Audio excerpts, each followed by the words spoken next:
দেদার Ghibli ছবি তৈরি করছেন, এখনই সাবধান হয়ে যান, নইলে অজান্তেই ফাঁকা হতে পারে আপনার ব্যাংক অ্যাকাউন্ট। পুরো বিষয় দেখতে নজর রাখুন এই প্রতিবেদনে। আপনার আপলোড করা প্রতিটি ছবি এআই মডেলকে শেখানোর জন্য ব্যবহৃত হচ্ছে। আপনার মুখের গঠন, এক্সপ্রেশন, এমনকি চোখের মনির আলো ছায়া পর্যন্ত ডেটাবেসে সেভ করা হতে পারে। যে সকল ব্যক্তিরা মোবাইলে ফেস লক ব্যবহার করেন তারা রয়েছেন সব থেকে বেশি ঝুঁকিতে।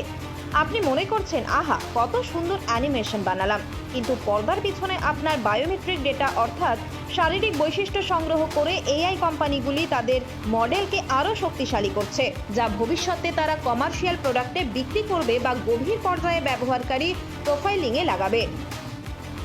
মেটা এবং গুগলের বিরুদ্ধে নিজেদের এআই প্রযুক্তির প্রশিক্ষণের জন্য সোশ্যাল মিডিয়া ব্যবহারকারীদের ফেসিয়াল ডেটা ব্যবহারের অভিযোগ রয়েছে বহু বছর ধরেই। পাসওয়ার্ড কিংবা ক্রেডিট কার্ড নাম্বার লিক হলেও তা বদলে ফেলা যায়, তবে ফেসিয়াল ডাইমেনশন স্থায়ী।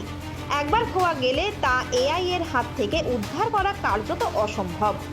আপনার ছবি ব্যবহার করে এআই মডেল বাস্তবসম্মত ভিডিও বা অডিও তৈরি করতে পারে, যা স্ক্যাম, ব্ল্যাকমেল বা রাজনৈতিক অপপ্রচারে ব্যবহৃত হতে পারে।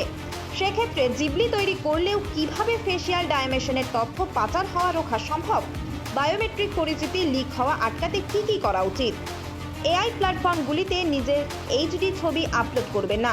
ফেস আনলক সিস্টেমের বদলে মোবাইলে ব্যবহার করুন পাসওয়ার্ড কিংবা পিন।